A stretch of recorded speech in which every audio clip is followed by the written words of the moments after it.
Good morning, everyone, and thank you all for joining us today. My name is Vladislava Gubova.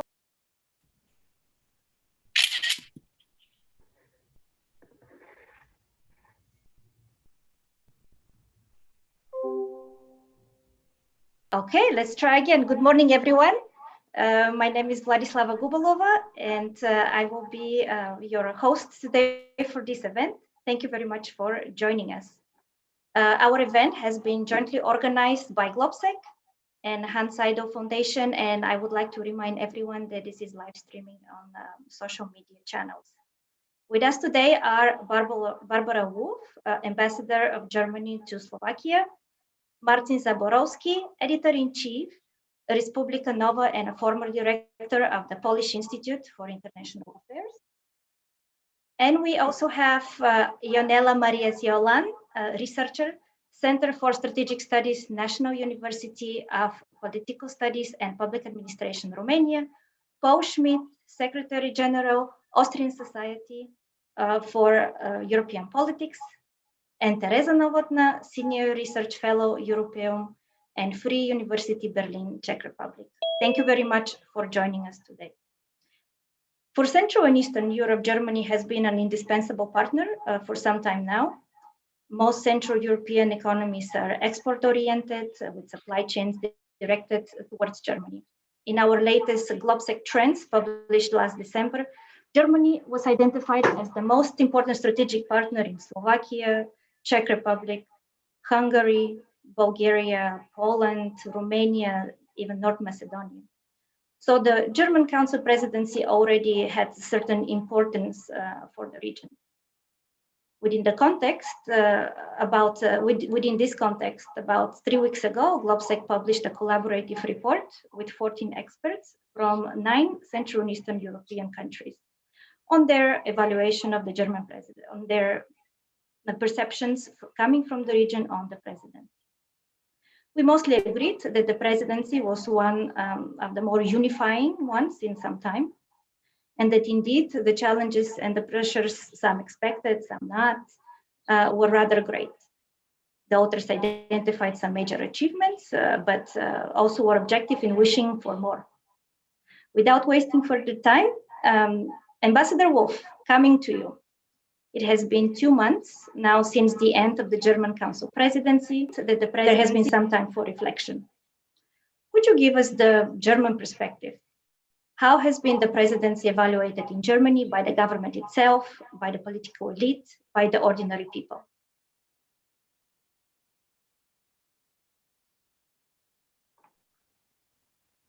Good morning to everyone, and thank you for having me for this discussion.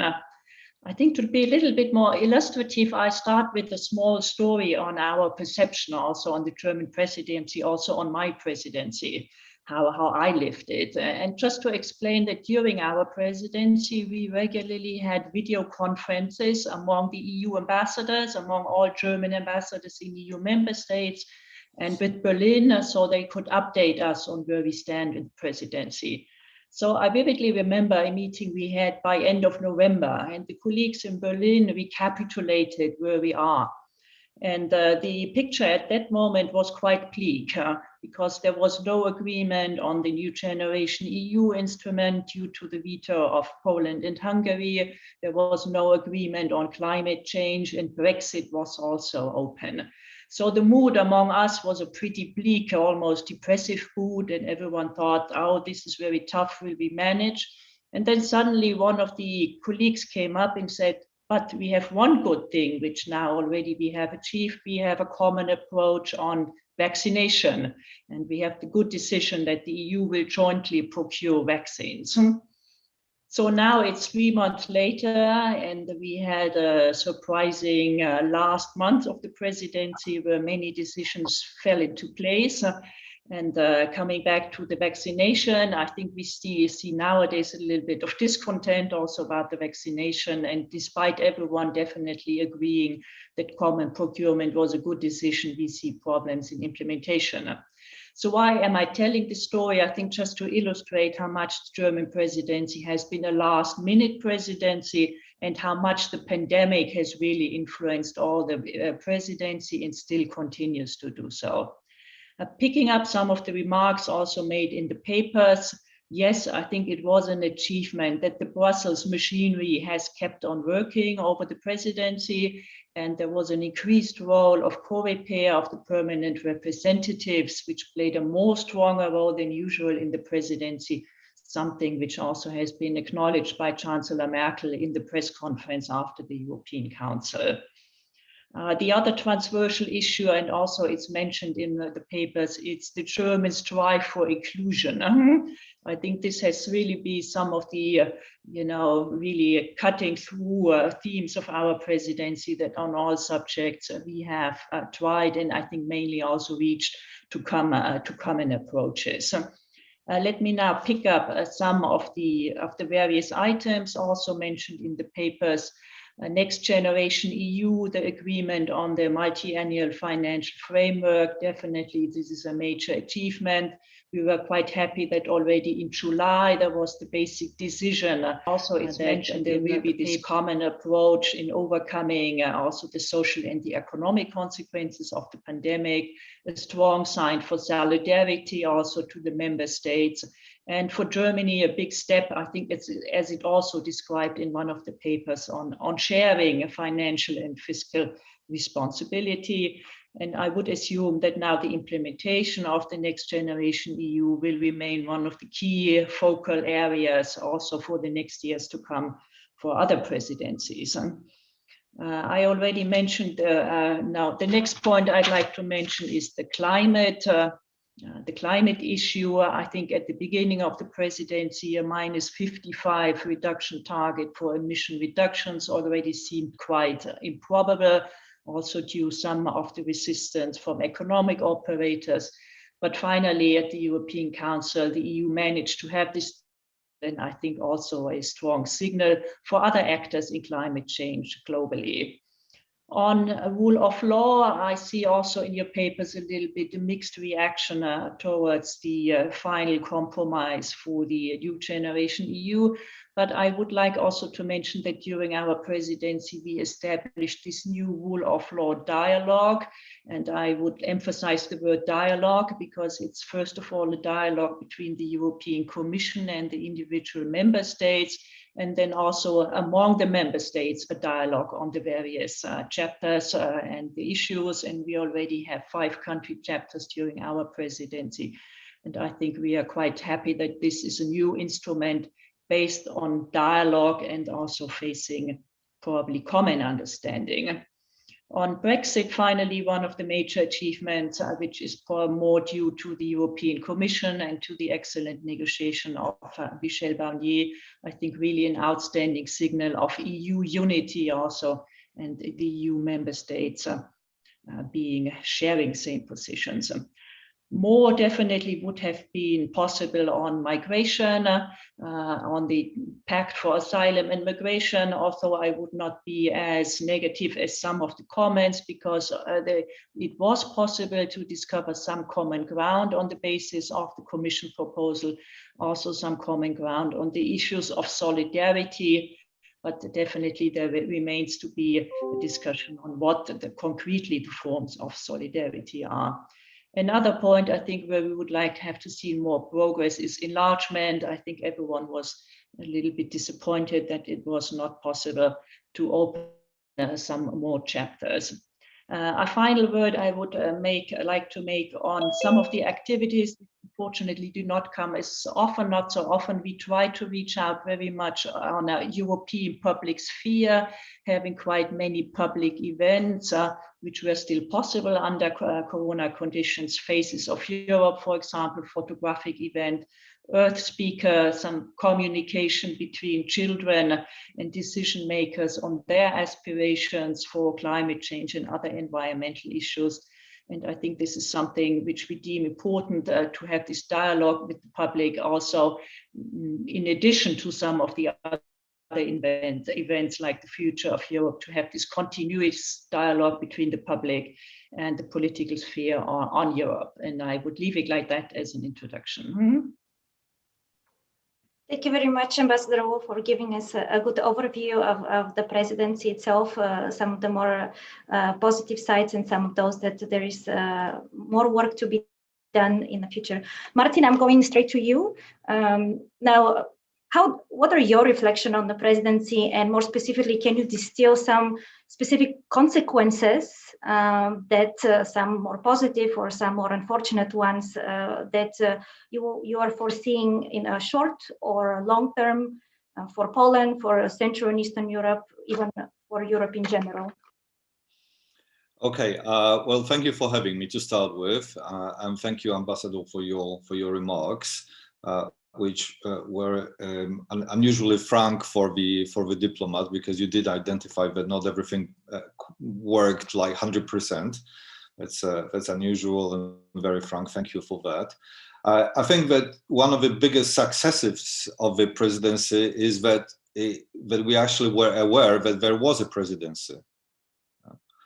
I mean, does anybody remember who had presidency before Germany? I'm sure Ambassador does, and perhaps you're Vladislava. I don't. Yeah. So it's just the very fact that the presidency was so visible, it was so busy, and in my view, really quite constructive. It's really a testimony to the fact that that things, that both the agenda was super busy, that we moved forward, and that people were aware that presidency was in existence. The agenda was, unenviable, I would say, because the time of coronavirus, with the growing Euroscepticism because of some bad sentiments about the lack of European solidarity in Italy, Spain, and so on. The recovery fund, the new financial perspective, and the thing of a new financial perspective is that on one hand you had the Poles and the Hungarians who deeply resisted any kind of a connection with the rule of law. On the other hand, you had the Netherlands and the other frugals who thought that the conditions were not steep enough, and who actually just wanted a smaller budget, and lower their own contributions. We had Belarus crisis. We had the Cyprus crisis. We had Brexit. We had the China agreement being, in negotiations, and the migration crisis, as the ambassador mentioned. So the agenda was just incredible full. Every presidency probably has quite busy agenda and a difficult agenda. The point is that if we didn't strike a deal on the new financial perspective, we would be on a limb right now. We'll be in an extremely difficult situation, and I don't believe that the current presidency would be able to bang heads of the frugals, Poles, and the Hungarians and actually get a workable compromise. It probably it's just it wasn't intentional, but that Germany was holding presidency at the time. But if it was any other country, I don't think it would be possible. As simple as that, because Germany is the largest net contributor. So it's got a reputation of being a constructive European, and it can influence, the Poles, Hungarians, but also the frugals. So we were quite lucky that the crucial time of negotiations, on that agreement, did fail at the time, and having actually, I think it's quite diluted, but I mean, still having some kind of connection to the rule of law does put us in a different level in terms of where we are with European integration. So we are slowly but surely entering the realm of where values are becoming an essential part of who we are as the Europeans.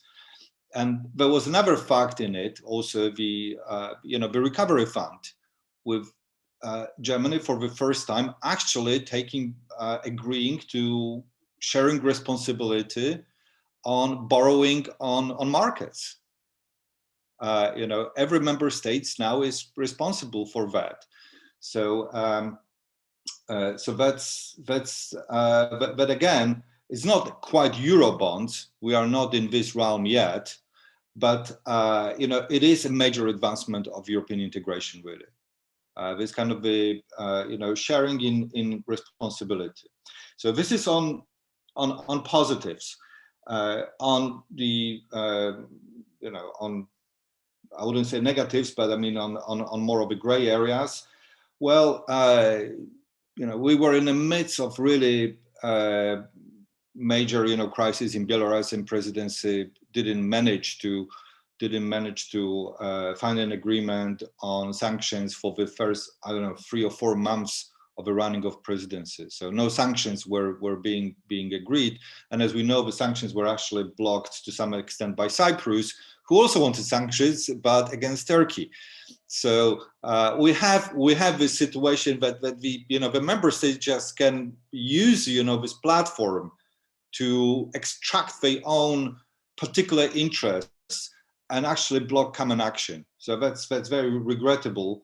But it's not presidency's fault. But I mean, yes, the fact remains that in this area, when the direct neighbor of the EU is in trouble and is protesting very much in the name of European integration and wanting to, because it feels European and wants transformation and transition, the EU cannot even agree basic sanctions for some time. But also, as the ambassador mentioned herself, we didn't progress much with the enlargement, especially the regrettable situation with North Macedonia here, and it's I'm not quite sure that much could be done about it. But at the end of the day, as we know, the Macedonia deal was being blocked by Bulgaria, and Bulgarian Prime Minister is the member of the European People's Party. So one would imagine that Germany would have some kind of levers there to use in this context. Well, still, that didn't progress. The ambassador said at the beginning that the agenda was very difficult, but there was this hope that vaccination could be delivered. And funny how things turned out, I would say, because it's like, this incredible agenda with Brexit, new financial perspective, recovery fund, this sanction, more or less, most of that was in really remarkable manner, moved forward. Vaccination also was agreed, but today it doesn't look frankly, as a great success. Yeah? Especially when we look into the situation in the UK, which has advanced so much more with vaccination. I read yesterday 18 million people have already been vaccinated. It's kind of for Boris Johnson, but also for the camp of other Brexiters, it actually sort of gives the argument that we left the EU and look, we advanced with vaccination because we are no longer in the EU, so that's possible. People in my country, in Poland, are saying similar thing. So this for this time. Right now, it didn't turn out as a great success, I would say. Maybe in half a year time, we will have a very different assessment because something, may not work out in the UK as these things do. But for this time in the year, it looks like that our way of handling it was too slow and perhaps too bureaucratic. And I think I will stop on that. Just again, I want to stress that as far as foreign policy agenda is concerned, and as the European integration itself, the presidency has been a remarkable success, and we are very lucky to have a situation when Germany was actually at the helm of the EU at the time.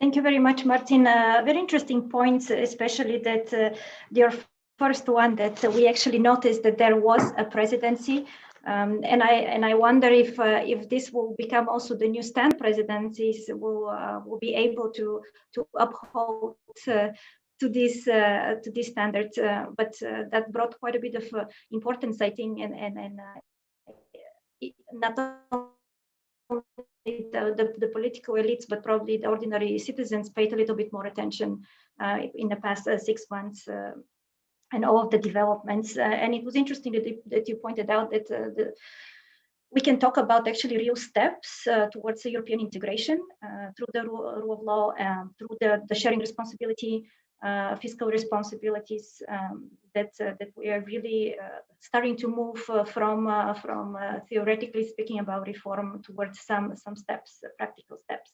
Now, Ionela, just to kind of build on what Martin already mentioned, it will be interesting to maybe tell us and highlight what, from your point of view, what are some of the effects that you are maybe already seeing or foreseeing for Romania, for the region.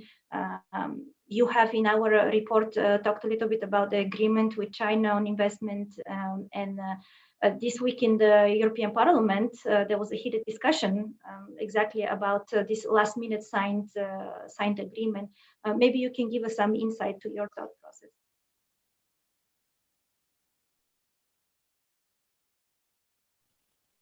Thank you, Vladislava. Yes, you are right. The EU-China trade deal was signed basically at the end of December, and nowadays it's one of the most controversial topics on the EU agenda. So we have various opinions from both sides of the Atlantic, and also inside the European Union. From the Romanian point of view, who is very bound to its commitments inside the European Union, but also to its transatlantic strategic partnership with the United States. It's a sign of concern, because, as I also mentioned in my analysis, from a geopolitical point of view, China wins with this trade agreement, and economically, Germany and also Western Europeans are benefited the most, while from the Central Eastern European perspective, the results are more weakened, in the sense that most of the countries in our region are more dependent on their export with United States than China, with the exception of Bulgaria, as I also mentioned. And the problem with this trade is the fact that it might weaken the revisal of the transatlantic dialogue, and we don't know already what will be the future discussion between both parties, Washington and Brussels, and how we'll manage basically to open the dialogue in the future, even though last week President Biden said at the Munich Security Conference that America is back. We don't know already what does it mean for the transatlantic relations.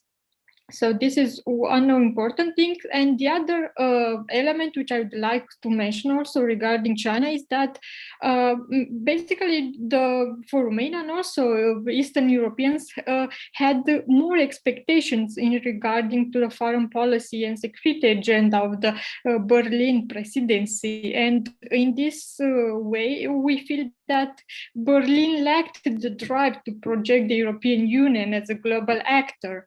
And I may play the devil's advocate by saying that we see that inside the Union, Berlin succeeded to achieve its main goals of the internal cohesion, but from a foreign policy point of view, it under-delivered. And my colleague already mentioned the Belarus case, but also I would like to mention that the European Union missed the opportunity to be a peace broker in the Nagorno-Karabakh conflict last year, and to be more assertive towards Russia and Turkey.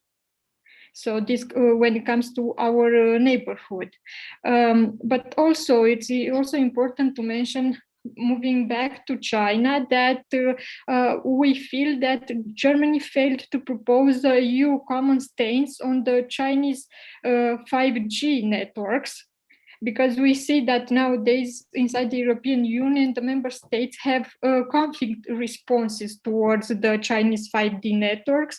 And in Romania's case, we are aligning with the United States. meaning that we'll ban the Chinese 5G networks on our country. So I also read that this is the case of Poland, and on Western Europe, the situation becomes even more complicated. So these are some of the concerns from Romania, but I will also want to add the normative idea that we have about the European Union. My colleagues also mentioned about the fact that European Union will have to promote more its values.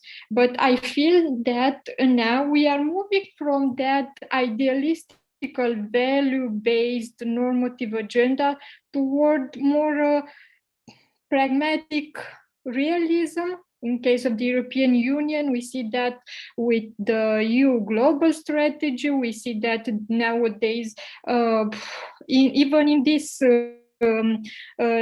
economic trade deal with China, the European Union is trying somehow to out-of-censor itself, not to mention the human rights violations which are happening in China. And I feel that European Union and Brussels was a beacon of promoting human rights, and we are acknowledged internationally for fighting for democracy, human rights. And I feel that this trade deal also might mean that you will become more geopolitical, in the sense that we'll try to put economics more than values, and we probably will have to have this discussion inside the European Union. What is more important? When would you like to project yourself as a global actor? And I will end my intervention here, and I'm looking forward to the second round of discussions. Thank you very much, Ionela. Yes, interesting place that vis-a-vis normative and value normative side, the value promotion vis-a-vis the more pragmatic approach, and maybe there is a bit of a distinction between now we're really looking back inside and bringing back European values in Europe. But maybe also you're talking that when we're looking as a global actor, Europe as a global actor, this is where we should evaluate and reevaluate. And I will later also give the opportunity to Ambassador Wolf to respond to some of the points that have been brought about. And now let's go to Paul. As we already discussed, Ambassador Wolf, Martin, and Ionela did mention that the German presidency was successful in resolving or moving several large portfolios, priorities, even though the agenda was full, even though some of the issues coming up were last minute due to the pandemic and quite challenging. What needs to happen now? What do you think? Are Europeans indeed feeling as unified? That I agree with many things that have been said. Of course, I would also join you in applauding the German EU Council presidency, but for the sake of discussion, I should focus on other issues. The perception is not a positive one at the moment. I mean, the perception of the German EU Council presidency, as far as it actually reaches the general public, is a positive one, because a lot of decisions were taken and a lot of critical and ad hoc crisis management actually was successful. But at this point in time, I mean, we talk about the vaccination rollout and where do we stand at the moment. And there's a lot of disappointment there, because I think the expectation management was a little exaggerated. In the autumn, politics talked about the real intensive phase of vaccination in the summer of 2021, and then it all went quicker, and we started the vaccination process right after Christmas, and there I think the communication got a little bit out of hand, because all of a sudden the expectation was that everyone would be vaccinated in the next 2 or 3 weeks, which was mission impossible, of course. But with this expectations going public, I think the frustration was to be expected that, of course, it doesn't happen that way. And then we have the limits to productions, which we see at the moment, which postpones the vaccination process here within the European Union and increases frustration even more. And I think that is something, apart from the successful procurement of vaccinations and the financing for research and development of those vaccinations, I think that is a major issue that the Europeans, the 27 EU governments and the European Union were too optimistic and maybe too naive when it came to the production of so many doses of vaccinations. I mean, we've ordered more than 2 billion of vaccination doses from more than 6 companies, and this is a good thing. But we should have reacted earlier to what was going on in the UK and in the US when it came to export stops and the question whether the doses that were produced there can actually also be delivered to the European Union, and the communication should have been a different one. But of course, I mean, the European Union is not a single nation state, and coordination takes time, and this is sometimes more complex, and the priorities are different from country to country. And with that in mind, I think the process has been quite fast. I mean, we have signed even one day earlier than the UK our contract with AstraZeneca, but in the end, that as of today didn't help. That doesn't mean that the process is wrong, not at all. I think the joint process to roll out the vaccinations, buy them, develop them, and offer it to the population jointly is the right one. And in the medium term, the mood and public opinion will change again. But at this point in time, the opinion is a negative one. But this goes together, of course, also with the economic situation, the health situation, the lockdown situation, where you have two communicating levels.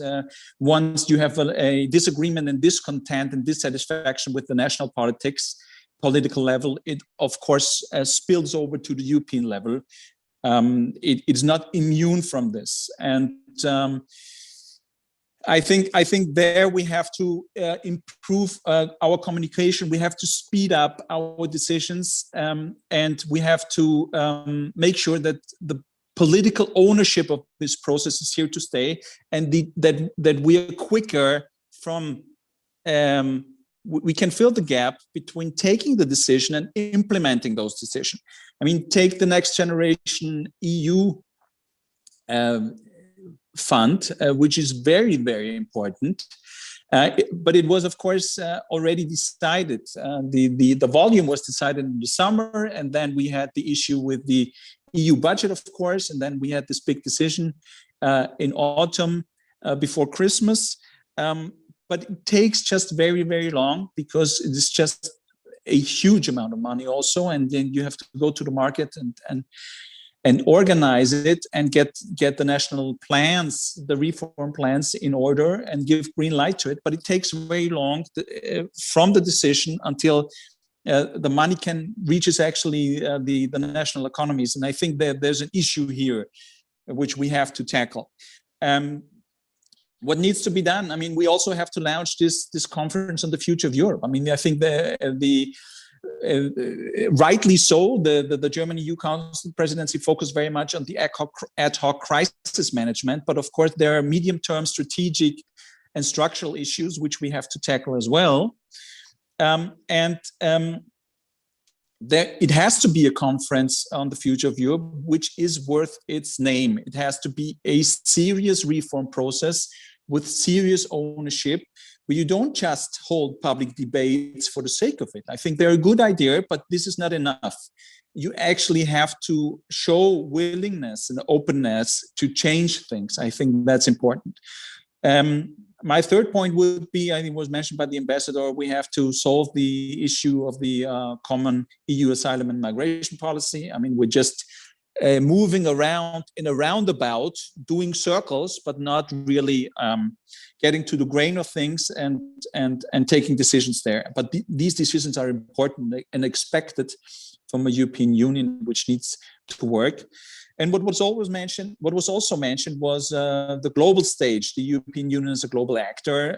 Many issues there, many of them have been mentioned. There, it is not about acting within a 6-month presidency, but we need to have a sustainable new approach to this. It is even more difficult than solving internal issues to speak here with one voice. But this needs to be. It is very important not to focus on ourselves and solve the issues within the European Union, but also be able to stand our ground in international politics. And there, the challenge is higher. It will take more time, but this also needs to be part of a reform process. So I have these 5 points. 1 point, a serious conference on the future of Europe. The second point, stop sleepwalking through the health and economic crisis. The third point, it was mentioned, EU enlargement, we need progress there. This is our neighborhood. We cannot wait for the US here. This is something we have to solve ourselves. The fourth point, Europe on a global stage. And the fifth point, change our structures and try to make Europe even better. Well, thank you very much. You just gave us 5 points how to save Europe, I think. But of course, this is much more a complex process. It was interesting that you mentioned that we need to talk a little bit about also communication and political ownership, but also filling that gap. And the next EU generation is probably a good example how long it takes from a decision, from an agreement to implementation, and we're not even there yet, but we're very hopeful that by the summer, this type of facility will be helpful to all countries as they're waiting anxiously to start receiving these flows. And also when you mentioned about the conference on the future of Europe and really thinking about being a serious conference and being take this opportunity to actually make some changes and some reforms, not just events for the sake of creating those events. And maybe in connection here, what those changes can be maybe the strategic approach to common foreign and security policy, or either from the institutional point of view, what we can do there, or more member states being active and finding compromises could be also one area of discussion during that conference, for example. Thank you very much. Teresa, if I can go to you, thank you for joining us today. And for me, it was very interesting in our report that you brought up not only the going back a little bit to what Ionela said about the comprehensive agreement on investment with China, that it's quite a contentious issue in Czech Republic, but also the rule of law, although the government has been quite supportive during the mini crisis, let's call it at the end of the presidency, with threats to veto from Hungary and Poland when it came to the conditionality itself. But you mentioned also that there might be some long-term effects and consequences that the Czech Republic can also feel. So there are some, after all, consequences. There are some real challenges that can derive from some of the decisions that were made during the German presidency. Those are just two that came to my mind when I was reading your contribution. But please add some more if you would like to. In your opinion, how do you reflect on the presidency and specifically for the Czech Republic and the region?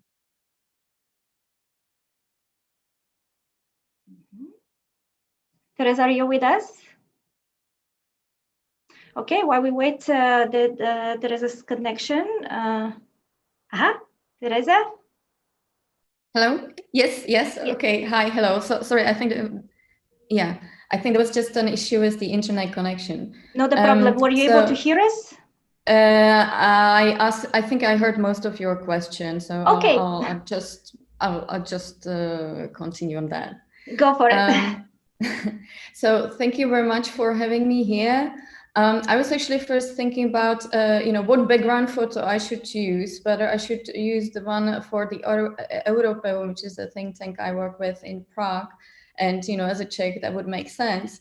But I'm also an academic based in Berlin at FU Berlin. And I actually spent the German presidency in Berlin. And so in the end, I decided to use the German background. To draw on that point, it's interesting what you all said, that German presidency was actually the one you will remember. Well, that wasn't my feeling inside of Germany. So my feeling in living in Germany during the German presidency was that there was not much discussion about that at all.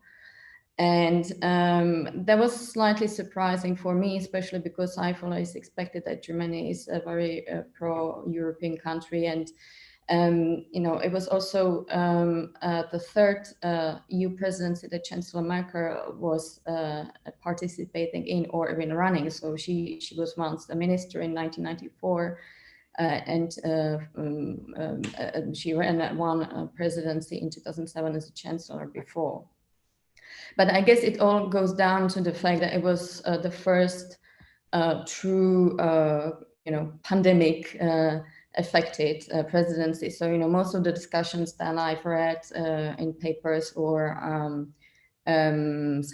seen all sorts of talk shows, it was all focused on, how to deal with the corona crisis rather than, what are we actually doing in Europe and how we are running Europe at this time. Just to, I don't want to repeat all these points that have already been said about, all these momentous decisions as next generation EU and the climate change and all sorts of things. So let me just sort of say that I agree with everything what has been said before. Maybe some points on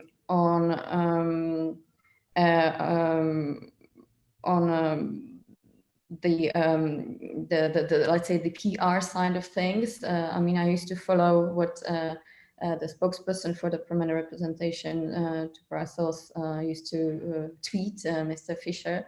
And if someone says that Germans don't have any sense of humor, you should definitely read his Twitter feed. I remember that he has posted one picture, just shortly before Christmas, this was our last meeting. Then he posted another picture a few days after, this is another last meeting because of Brexit. Then, a few days later, just before the turn of the year, he posted another picture, this is our last meeting because of the investment treaty with China. So quite clearly, this was not this was not presidency that would just basically deal with the agenda as it was preset, but really had to react as things went along. And hats off to the German government for that. You asked me about rule of law. I think the Czech stance on that was, we should rather stay below the radar a little bit and not to provoke too much, and let's see how things turn out. But at the same time, the Czech government is still very much keen on supporting the Visegrad group and the V4 formation. So I think it just went down more to the personal issues of Prime Minister Babiš, who obviously has some problems with how he has used EU funding. So I think he just wanted to sort of not to attract too much attention. That was probably his strategy. But I would like to go back to the discussion we had about the impressions of the German presidency now, a few months on, and that it all is sort of marred by the impressions of how the vaccination rollout developed. And in my view, this goes very much down to the internal domestic politics inside of Germany, and the fact that basically we are now in the German election year, and the German presidency ended just at the last moment when you could sort of say that it was pre-election presidency. And why I'm saying that is the fact that, you know, the vaccination rollout has first been very much criticized by the German Social Democrats, which are obviously in the coalition government, and they started using it as sort of a pre-election tool. And then let's say the competition who will be the next chancellor started within the CDU party itself. And so the CDU's sister party in Bavaria and all the big politicians from there, including Bavarian Prime Minister and Minister for Interior, they started sort of competing who will be tougher. And I think this has all turned into sort of competition who will be better at criticizing how the German government, and also because Ursula von der Leyen, the Commission President, is originally a German politician from the CDU, who will be better at criticizing how the Commission and the German government run the vaccination rollout. So in a way, I think until we pass through the German elections in September this year, we will really be having a hard time in Europe, because, you know, all the themes will be basically hijacked by the pre-election rhetorics. And it's a really big shame, because as I think Ambassador Wolf said at the beginning, actually it was a success to come up with a joint European vaccinations strategy, and you know, really a show of solidarity with countries like the Czech Republic, like Slovakia, like others. But yeah, I don't think we will have you know, much positive rhetoric coming from all parts of Germany, not just from Berlin, until basically the election year is over. And to that, just a quick point on the China investment agreement. I think it was really a goal of Chancellor Merkel to you know, bring the relations between the EU and China to some kind of shape before she leaves her office. I mean, she, you know, tried really hard to have the summit with President Xi in Leipzig. That didn't take place. Then it had to be reshaped. So I think she really put lots of effort into doing it before she finishes her presidency. Obviously, we can discuss whether it has been you know, good strategy or not.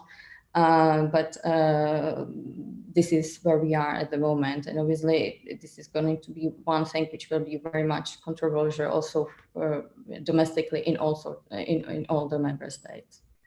And I think I'll just stop this with my remarks. Teresa, thank you very much. Actually, you read my mind, which is amazing. I was going to ask you a little bit about Chancellor Merkel and the fact that Germany is in an election year, and this certainly brings consequences to the European politics as well, in a broader sense. Because we have only 10 minutes left, and our audience can, and some have already asked some questions in the Q&A. Others can, if they would like to write. But I would like to go back to Ambassador Wolf to give her opportunity to respond to some of the points that were made. But maybe we can also think about now that the baton has been passed to the Portuguese. They are holding the presidency at the moment, and Slovenia is coming next. So Germany is in this presidency trio at the moment.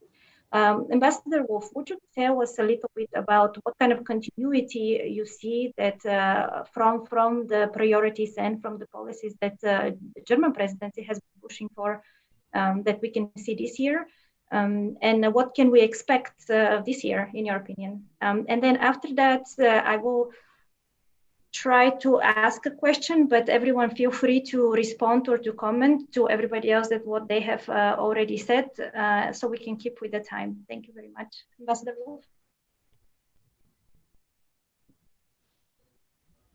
Okay, thank you very much. I picked some of the points and I start with China because it was the last point also. And I think it was good that the colleague just mentioned that there was this strong wish from the German presidency to have the EU-China summit, because I think everyone realizes how much China has become also a divisive issue within the European Union, and no one had mentioned the 17+1 format before.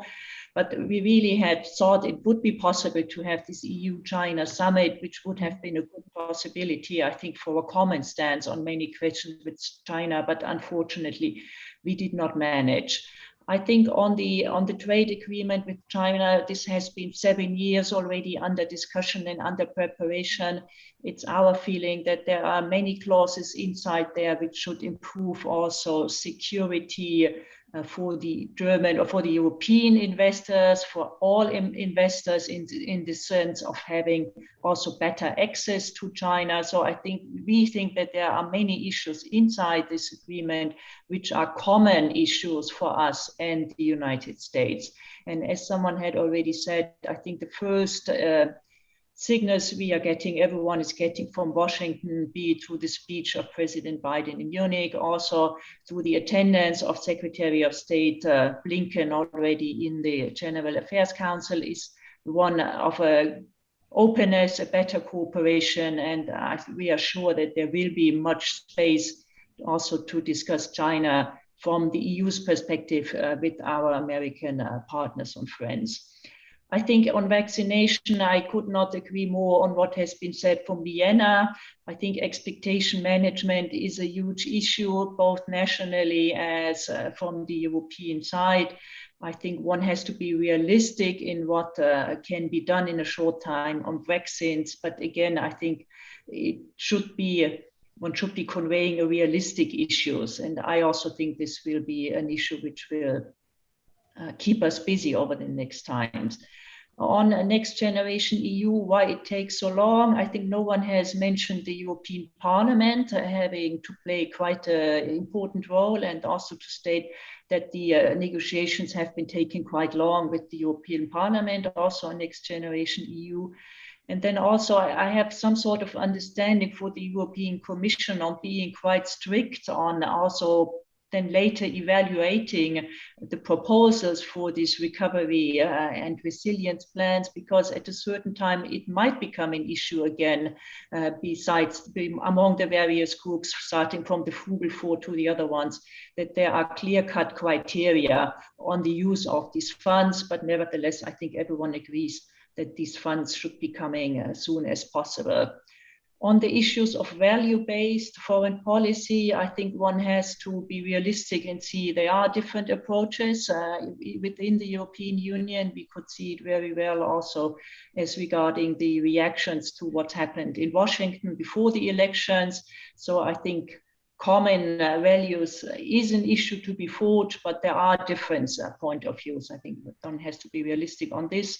On the trio presidency, I think from our point of view, we are closely consulting with Portugal and Slovenia already since many months. We will continue to do this, I think, just to keep ourselves updated. But agendas will change, and so they will be having other priorities. But from our point of view, this concept of trio presidency is a good one to provide more continuity. And I leave it like that. Ambassador Wolf, thank you very much for responding to some of the issues that we have discussed today. And I do know that you may have to leave us in just a few minutes. And I want to thank you ahead of time for joining us and be the voice of Germany here today. And we wish you all the best. And we are looking forward to see you soon again in our discussion. I want to go back to Martin. Martin, you specifically talked about the kind of the gray outcomes when it came to foreign policy, and if Germany, as we already agreed, with its political weight and capacity, was not able to move forward with Belarus, with Cyprus and Turkey, Ionela mentioned Nagorno-Karabakh, for example. What else can the other presidencies do, in your opinion? And then feel free to respond to any of the other issues. You know, frankly, you know, if Germany couldn't move forward the EU on these issues, and we encountered a blockage, I don't think that we can expect that much more from, you know, Portugal or Slovenia on those questions. Slovenia possibly could hold some, you know, could play a little bit more active role with regard to North Macedonia, for example. So you can perhaps, but Slovenia itself is such a divided country politically at this point in time, but you know, it just doesn't have strong leadership, yeah, and it will be certainly weakened as a presidency as a result of that. Yeah, I don't think we can be that awfully hopeful with regards to moving forward, you know, some major items on the EU agenda. I think we are on, we've been put on good grounds by the German presidency with regard to several factors which could be of structural nature. You know, I mean, first it's the, you know, the new financial perspective, tying it to the issue of rule of law. I think is just, it doesn't go as far as I wish it did, but I mean, but this is happening for the first time ever, and I think this is, you know, this is a transformative, potentially transformative thing for the European integration, and let's just hope that the others will carry it on. And as regards relations with China, well, as you are probably aware, a lot of people here in Central Europe were critical of you know, how presidency handled the issue. There was criticism of the lack of transparency. There was criticism of the fact that where was this crucial conference, it was just Merkel, Macron, and von der Leyen who were present there, and others, I understand, were excluded. And this is, as you know, we in Central Europe, we have this obsession with the exclusion and not being at the table when important things are being discussed. But then, you know, Central European had their own, you know, 17+1 format, and the Poles who were the first one to protest against, you know, exclusion and doing shadowy deals with the autocrats, you know, were represented by the president, the highest possible representation at this summit. Yeah, so everybody plays some kind of tries to play some kind of deals with China. Which is becoming a major factor in international relations, and we cannot realistically avoid that.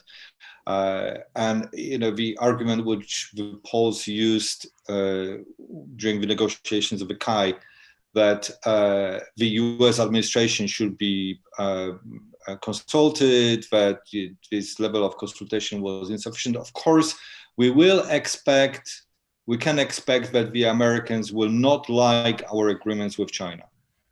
But if the EU is going to emerge sooner or later as a viable international actor, it must do its own foreign policy, even in those areas which we don't get completely on the same platform as the United States. So I think that overall, this issue of speaking with our own voice in relations with China is a positive again. Okay.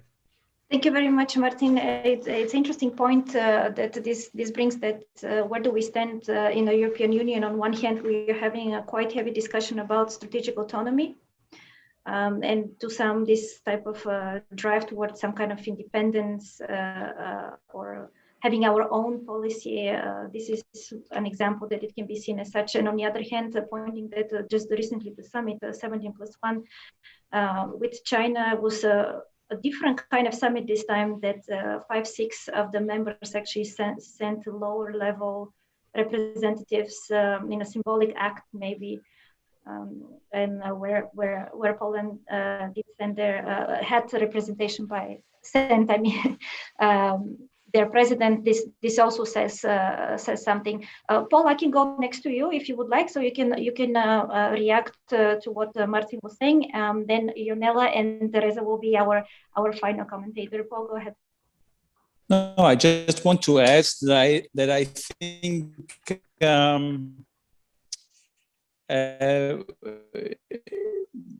Again, when it comes to communication, we have to be very clear. I mean, we cannot expect the Union to be a global actor if we are not able to organize a joint strategic autonomy. If every country does what it intends to do on an individual basis, it would always weaken the European Union as a single strong global actor. And I think that's, for example, where the vaccination joint procurement is a good example of something that was actually successful. There are other examples which show quite the opposite. So I think that is something to point out. What would have happened if every country would have bought and would have negotiated and would have tried to get national permission for its own vaccination contracts? And the same goes for many different relationships, imports, energy imports. I remember the time when, and that goes with China as well, of course, because everyone has its individual relations, or with Russia. And there were times, and I think these times haven't really changed, where there was only one person who knew the gas prices, the individual and different gas prices of all EU member states, and that was the Russian president in Moscow, and everyone was paying a different price, getting different volumes of gas, and negotiating bilaterally. And it's much better if we really want the European Union to become a global actor where we all benefit from. We have to make choices here, and strategic autonomy can only take place if we actually organize a joint strategic autonomy where we speak with one voice. If we go into individual directions, this joint strategic autonomy will never happen.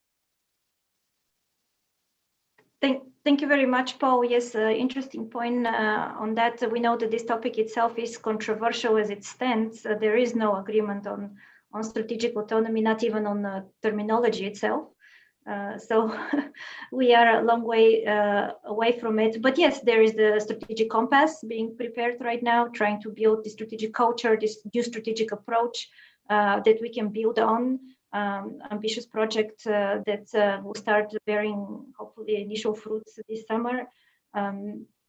So there is a potential, and there is some work in the making. I would like to kind of bring back as we are concluding, and have a question for Ionela, if I can pose it to you, talking a little bit about if you can see some convergences between the priorities of the Portuguese presidency, since now we're talking about presidencies from Germany to Portugal, but kind of representing the South Europe, right? Portugal representing South Europe, and convergences with the priorities of our region of Central and Eastern European countries. And do you expect certain positive movements in those priorities in the next 6 months at the end of the year? Thank you very much for the question. That's a very interesting one. Probably the most important convergent priority is the fact that the Portuguese presidency will try to implement what already the Germans succeeded. And this is also their main priority for their presidency, to try to implement the dossier for the multinational financial and for the recovery fund. And they mentioned also they gave us some deadlines, April and May, starting to have the framework for the European Union to have the possibility to take the debt and then redistribute it to the countries. So I'm looking forward to that. And this is probably the most important element on convergence, but then we also see that probably convergence, probably from the Central Eastern European perspective, we want to have a continuation on the negotiation for the new pact on migration and asylum. And this is also a priority for the Portuguese presidency. But when it comes to neighborhoods, we have see here various divergences on perspective, because the Portuguese are focusing more on the southern neighborhood, and they are not mentioning anything on their key points about the Eastern Partnership or the Eastern vicinity. And for us, it's very important also to include the Eastern neighbors.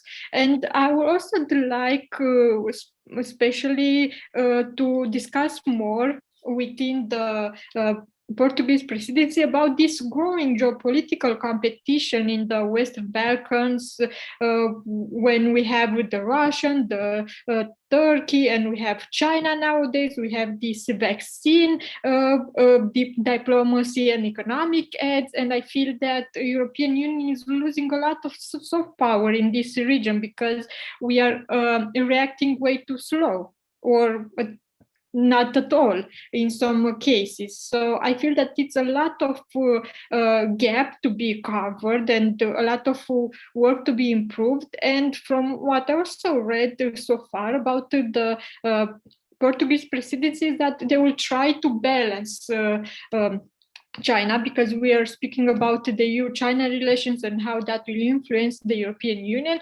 One of the main important key points for the Portuguese presidency, and this is very ambitious, is that they will try to improve more the relations between the European Union and India, and try to create the context for the EU-India trade agreement. And that will be in conclusion, a good act from the European part, because basically it will balance its strategic importance in Asia, for example. But let's not forget about about our current neighborhood, because I feel that we have a lot of strategic objectives as the European Union, and we want to become a global actor, but sometimes we have difficulties even to secure and help our own neighborhood.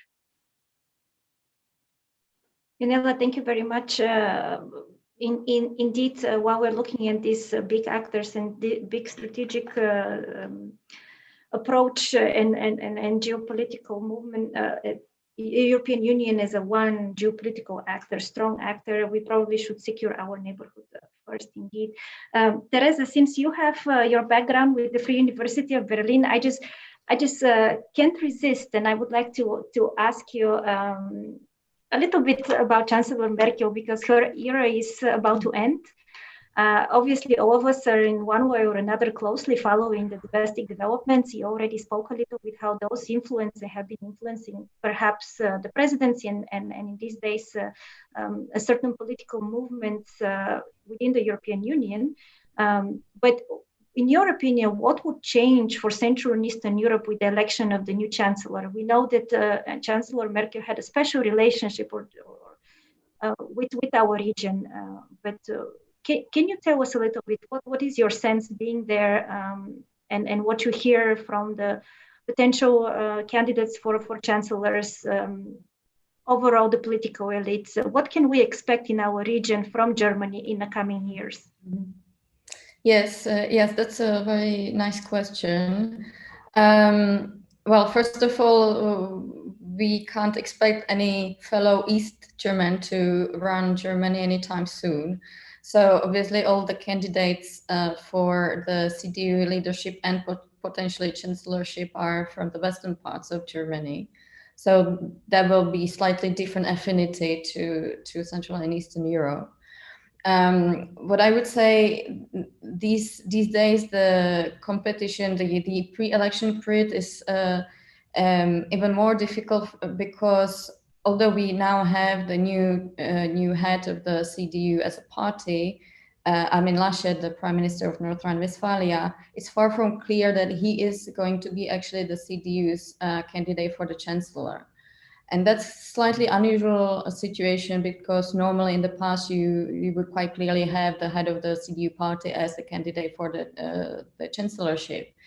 And that's why the situation in Germany is so difficult, and I think it's becoming very, how I would put it, I don't want to say violent, but more aggressive. Let's say more aggressive from all sides.